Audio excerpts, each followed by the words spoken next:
When it comes to fighting in the Dragon Ball series, it's all about hand-to-hand combat and energy blasts, with the occasional robot thrown in. However, when more traditional weapons come into play, they're usually outclassed against the warriors we know. A gun is basically useless against any main character, except that one time. But one weapon that seems to defy the odds, or at least show up enough, is the sword. Plenty of formidable characters think when their body or spirit can't take on a foe, a sharp metal object can. It's polarizing. Swords are either strong enough to keep up with the main characters, or are laughably underpowered where they're at risk of breaking if they make contact. So I want to go over the most notable sword users that the Dragon Ball series has brought us. To clarify, these are characters who specifically use physical swords, not energy shaped like swords. But if they combine energy with their physical swords, that's fine. Now, let's unsheath the top 10 sword users in Dragon Ball. Number 10, Gohan. I love the Buu saga, but one thing it struggled with was introducing new plot elements in exchange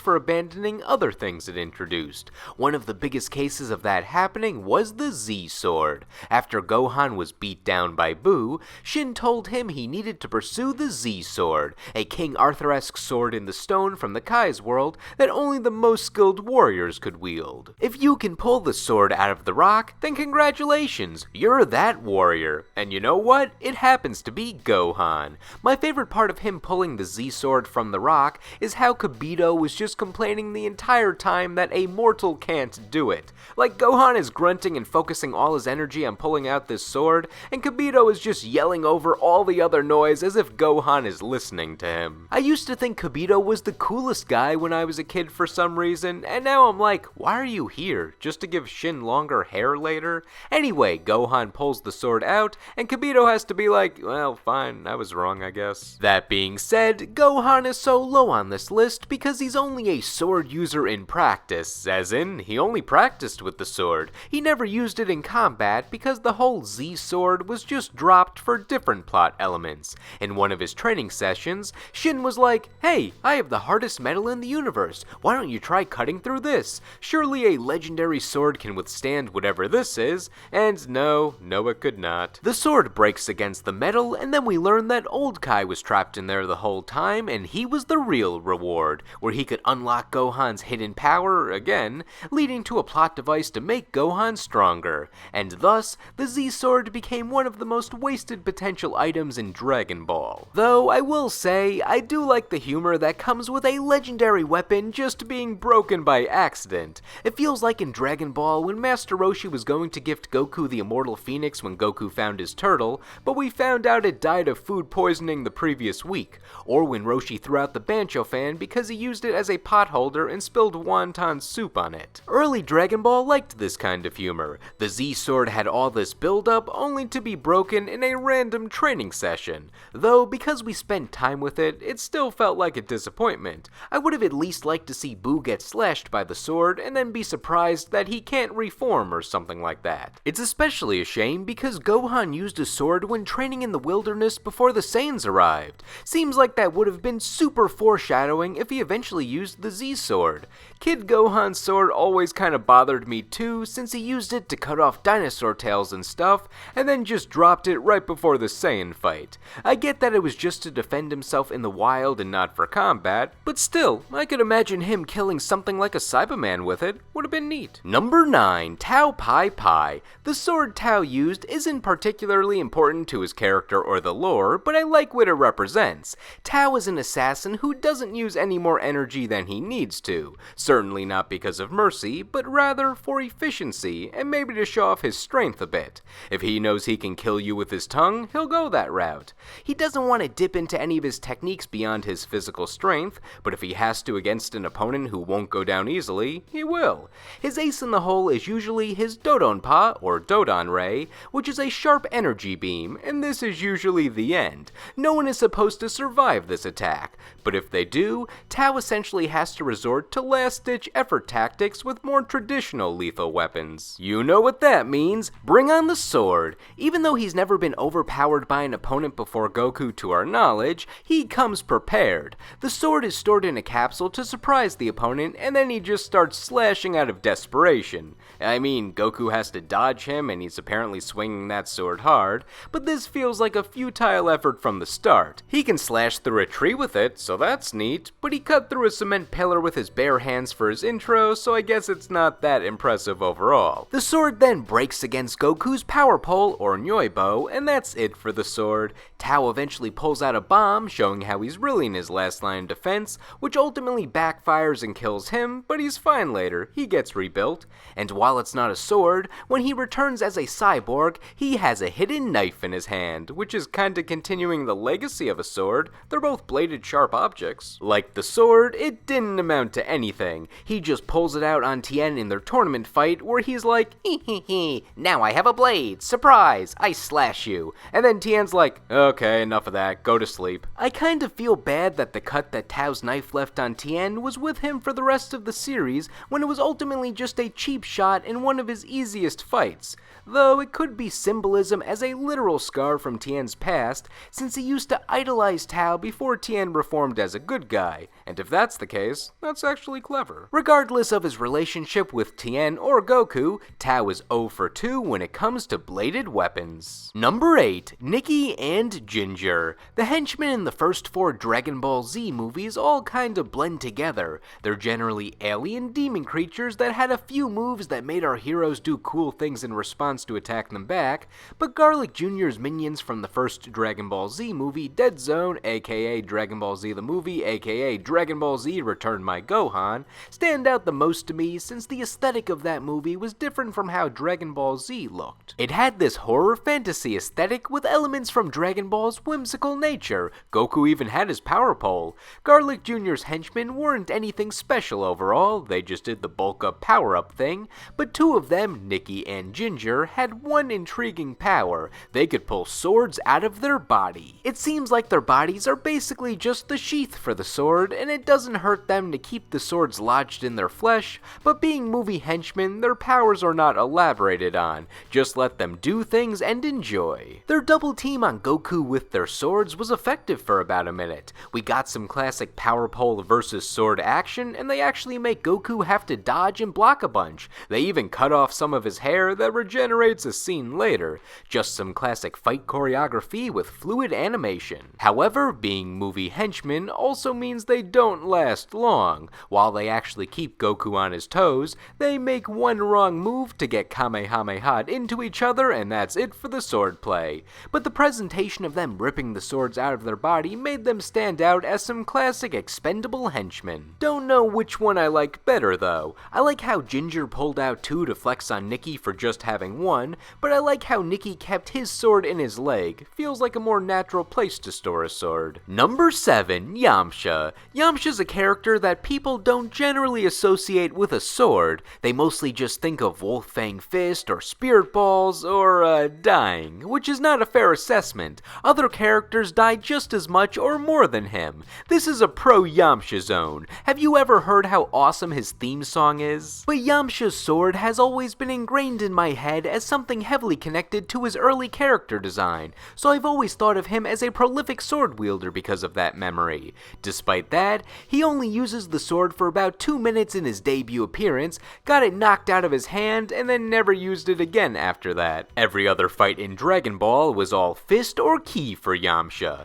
but still, the sword fight was a great introduction. Yamcha hits Goku into next Sunday, and it's possibly the coolest he's ever looked. The sword play was cool to watch, but he couldn't land a hit. Surely it worked for him against other opponents in the past, but not this time. I like how they zoom in on his hand, shifting the way he holds his sword before he changes maneuvers. I don't know if that was to show his speed or just because it looked cool, but I approve of this artistic decision. Then when Goku hits Yamcha with his power pole, he loses grip of the sword and never picks it up again. The only other time we see him use it was in the Curse of the Blood Rubies movie, which was just a reimagining of the first arc of Dragon Ball, where Yamcha drops the sword for the exact same reason. Even though Yamcha never brought the sword back, it at least has the distinction of being the first sword in Dragon Ball. Actually, no, that goes to Bear Thief. Number 6. Legic. I enjoy Dragon Ball GT more as the years go by. Outside of some issues I have with pacing or execution of some ideas, it's a fun ride. I thought the first saga, the Black Star Dragon Ball saga, was a nice little array of stories stories. Each trip to an alien planet was short enough where I felt like they ended before they overstayed their welcome. And the very first stop in our trip around the galaxy had GT's first, and I think only, sword user. The planet of Imeka charges and taxes its tourists and citizens to oblivion, and when the kingdom's thievery affects the hero's ship to escape, they challenge the planet's dictator, who eventually sends his lead bodyguard Legic against Goku. And by sends, it's more Legic can do whatever he wants to and is interested in fighting Goku because he's a Saiyan, and they kind of just gloss over the fact that he knows what a Saiyan is. Like, he remarks that Goku's a Saiyan, but there's no indication if it's just because he knows their legacy before they were all killed off, or if he had previously met one. Either way, Legic was the first action fight of GT and was pretty good. Legic has your standard cool guy look who is supposed to be a threat, but also looks kinda silly when you stare at him too long. Like he's an alien with giant realistic human ears like that All That skit. Not knocking it, I think he's pretty cool, but it's just something I can't stop looking at. Regardless, his powers are his real appeal. He can pull spikes out of his body and turn them into twin swords. I'm glad to see his body can regenerate the spikes right away, or else I'd feel bad that he gets his swords broken almost immediately after taking them out. But Legic uses that moment of his weapons breaking to just kick Goku in the gut as a response. Usually characters just stop and stare with disappointment when their weapons break, but Legic doesn't get discouraged. He's like, fine, I'll use my feet instead. Also, he can just use a different metal spike in his body to form a spear, so he's not out of pointed weapons. I'm not sure if specific spikes form certain weapons, or if he can form whatever he wants to and just favored swords for the situation, but he didn't get to fight long enough to elaborate on the details of his powers, so we can only assume.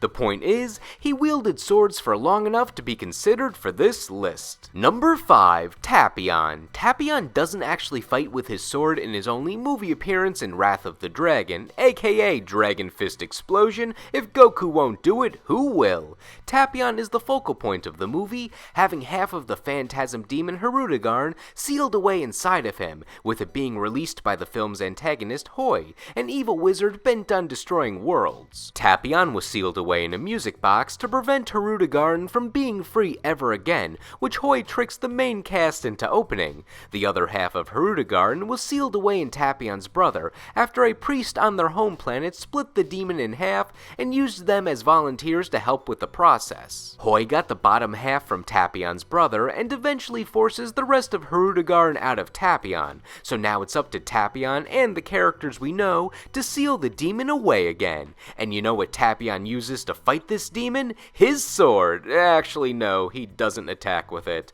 The only time we see a sword used in combat around Tapion is by the priest from his home planet in a flashback, where he slices Hirudegarn in half, while Tapion and his brother hold the demon back with their ocarinas. The only times we see Tapion take out his sword in the movie were to threaten anyone coming close to him, or asking Trunks to kill him with his own sword when he temporarily seals Hirudegarn away in hopes that it would kill the demon too. Tapion's more used weapon is his ocarina, which can form shields and most importantly, seal away demons in his body, but it's not strong enough to hold Hirudegarn, so Tapion has to find other methods, and by other methods, I just mean Goku steps in and is like, movie's almost over, wanna see a new attack? And then he does the Ryuken, aka Dragon Fist, and kills the demon, basically ignoring that Tapion and Trunks were the focus of this movie. Tapion still uses his sword in various Dragon Ball video games, with references to the flashback or just making up his own moves for his movesets, but that's about it.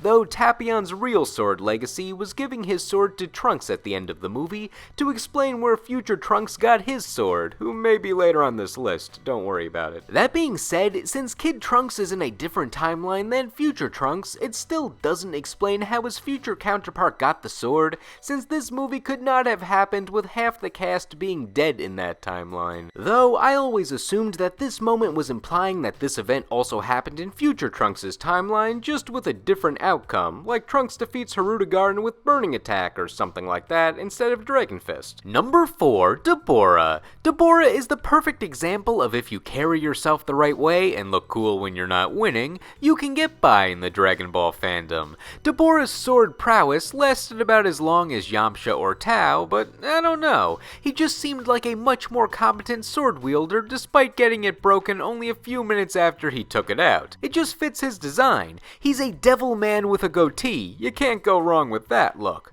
But in retrospect, the sword was just a random power on top of other random powers that he had. Dabura didn't have consistency with his attacks. They were just a bunch of cool things put together. He turns you to stone with his spit, he breathes fire, he does these air slash motions, and he materializes weapons out of nowhere. While I'm focusing on the sword, I like when he tried to kill Majin Buu, he was like, you know what I need? A spear. So the life of Dabura's main sword is, he summons it, makes Gohan dodge for a bit, almost cuts him but doesn't, and then Gohan catches the sword and breaks it. I'm sure he can summon more of them, but I like the look of annoyance on Dabura's face as he holds his now garbage sword. Also, when he almost cuts Gohan, he gets a few strands of his hair, and it makes me wonder if those strands stay blonde forever now that they're separated from his head, or if they turn black again when Gohan powers down. Dabura is still seen with his sword in other Dragon Ball media, despite its short appearance. I think it's cool how he gets a lot of respect in modern extended universe Dragon Ball media,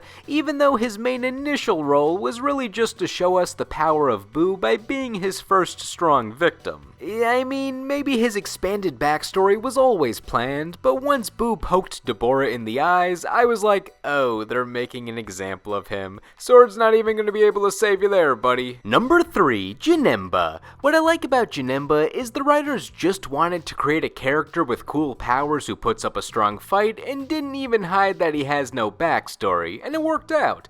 He's just evil incarnate and wants to destroy, which is basically what Kid Buu was, but without spending time learning how he came to be. Just spill some evil energy, and bada bing, you have yourself a fight for half an hour. He doesn't even waste time with dialogue, just saying his own name when he was the blob creature, and then only grunting and laughing when he turns into his demon form. In the end, his existence is to give Goku and Vegeta a chance to fuse and show off the animation budget. Janemba's attacks are all about dimensional distortion, cutting through reality itself to attack his opponent, and reforming existing objects to make something different. Case in point, he takes an ogre's club and reforms it as a sword, acting as his main weapon. He wastes no time once he creates that sword, since he starts slashing right away and combines that with his dimension-ripping powers. So not only is he swinging with force, but he's slashing through the fabric of time and space itself to cut you. Anything his sword touches is split instantly. When he traps Goku in that demon hell goo, he shows off his jello molding abilities with the sword to shape it into a perfect humanoid-sized casing. The sword pulls its weight and doesn't just get demolished mid-battle, it literally takes Janemba getting obliterated by Gogeta for him to let go of the sword, but he got to do plenty with it before his inevitable defeat, so there was no wasted potential. Spending time focusing on Janemba's attacks and design rather than a pointless movie backstory worked out in the end, since he's still a popular Dragon Ball character to this day. I'd say he's right behind Broly and Cooler in terms of movie-only characters, which is a pretty big feat. He's always a major candidate to return in video games since his potential moveset is so cool. The sword is just one facet of his attacks. How about those dimensional teleports where he turns into cubes? Who doesn't love that art direction? Number 2, Yajirobe. Yajirobe was a consistent MVP in the Piccolo Daimao saga and the Saiyan saga before falling off like a lot of other characters did, and I feel like he was misunderstood. I discussed it in my non-Saiyan moments list, but he's not a coward. Kinda selfish maybe, but he's not as afraid as he seems. He simply assesses the situation and determines if it's something that he can fight. He knows his limits and knows when an opponent doesn't have a weak spot that he can exploit, so if the battle's not right for him, he lets someone else handle it. Or he thinks that his life isn't worth being put on the line if he's not the last line of defense. However, when there's a scenario where his allies are truly in trouble, or if he really is the last guy left, or if he just thinks that he can win, he makes an earnest attempt to help out. If there's a giant demon who's all brute force that can double as his breakfast, he'll take the risk. But if there's a giant monkey rampaging when there are stronger fighters already taking him on, he'll sit back until he's needed. What I like about Yajirobe's loyalty is anytime we see he's about to run away, he has this moment of self-reflection like, no, I can't just let my friends die. Specifically Specifically, when Goku was about to fight Piccolo Daimao, to which Goku already defeated him by the time Yajirobe arrived on the scene, and the Uzaru-Vegeta fight, where Yajirobe literally saves the day by going behind his back with the katana. His sword seems pretty standard in terms of design, and he doesn't have any crazy techniques with it. He just knows when to take it out and has the strength to use it to its full advantage. We saw it against one of King Piccolo's demons, Symbol, where he just slashes that guy in half with no extra effort. And then of course, there was his defining character moment where he was able to slash through Vegeta's tail to revert him back to normal size in a sneak attack. But beyond that, he could slash through Vegeta's armor. I don't know how strong that sword's steel is, but that's a testament to how capable of a fighter Yajirobe is while he has it. For his physical strength, he has a lot of points in his favor. We saw he was equal with Goku when they met in the Piccolo Daimao saga. He climbed Korin Tower with Goku on his back, a feat only the strongest humans can do. He would have gotten into the last tournament of Dragon Ball if he wasn't matched up against a literal god in disguise in the preliminaries, and he was among Earth's defense force when the Saiyans were invading. After his big moment saving everyone from Vegeta, he was fully integrated into minor character territory, but he still had a few glimpses of his classic heroism, like being the delivery boy for the Senzu Beans, aka Bean Daddy, and his future counterpart attempting to take on the androids with his trusty sword. Aw, they broke it. Don't worry though, he was fine. Dragon Ball Super shows us that future Yajirobe defies death every time, unless it's one of the various times the Earth was blown up. Alright, you know who's coming in at number 1, probably the most predictable choice. It's Future Trunks. Is there a character in Dragon Ball more well known for using a sword than him? In Z, he just needed one moment, being the fight against Mecha Frieza. Well actually, Trunks kills a bunch of Frieza's henchmen first with the sword, and then Frieza reacts by throwing his Supernova World Destruction Ball at Trunks, to which he no-sells it and is like, yeah, I'm not dealing with this. Like, his face basically says that he knows that he's won this fight when he's doing this maneuver. And then of course you have his famous sword finishing move, where he gives Frieza a bit of this and that and this and that and this and that and this, until he's tiny pieces, and then blasts the pieces for good measure, just in case Frieza wants to pull another survive an exploding planet trick when he's all cut up. Despite how much he showed off in the fight, I don't know how much work the sword put in versus Trunks himself. When King Cold attempts the schoolyard bully tactic of saying, hey, let me take a look at that for a second, and then steals the sword, Trunks blocks it easily to blast him in response. Then when Trunks has a little tussle with Goku, Goku does some one-finger blocks against every sword strike. So in the end, this isn't some super-powered sword, it's only as strong as the user, and is mainly there to help you have nice clean vertical hits rather than some messy punch. Though Trunks' sword suffers the fate of many of these other swords and breaks in a fight.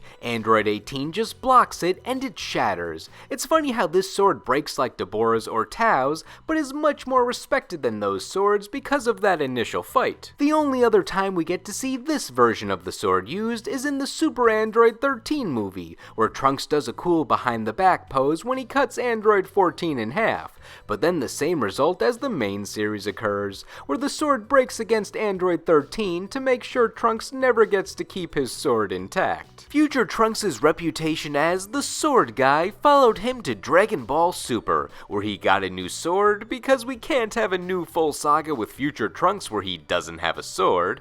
This sword did suffer some hardships too. My favorite was where it got turned to stone by Deborah, but then it got better when Deborah was killed, so it's okay. He uses the sword throughout the Goku Black arc with varying results. It felt like a challenge when Goku Black uses an energy blade, seeing if ki blades or steel blades were better. While Goku Black's energy blades seemed to have the upper hand because Trunks' sword was broken yet again, Trunks ultimately shows us that he was the stronger swordsman by using a bit of both. When Goku Black and Zamasu fused and all seemed lost, Trunks charged his broken sword with his ki and the hope of the universe to repair parrot, sort of. He's cheating a bit for the criteria of this list, but it's okay, he can bypass it. He's Trunks. Zamasu heals instantly, so any connecting slashes are just for show, but when Trunks inadvertently gets the energy from the people that he was trying to protect by being the last hope of the universe, we get the most anime finishing move he could do. Trunks gives us the Speech of Hope and gets another finishing blow with a sword, cementing his Swordmaster legacy further.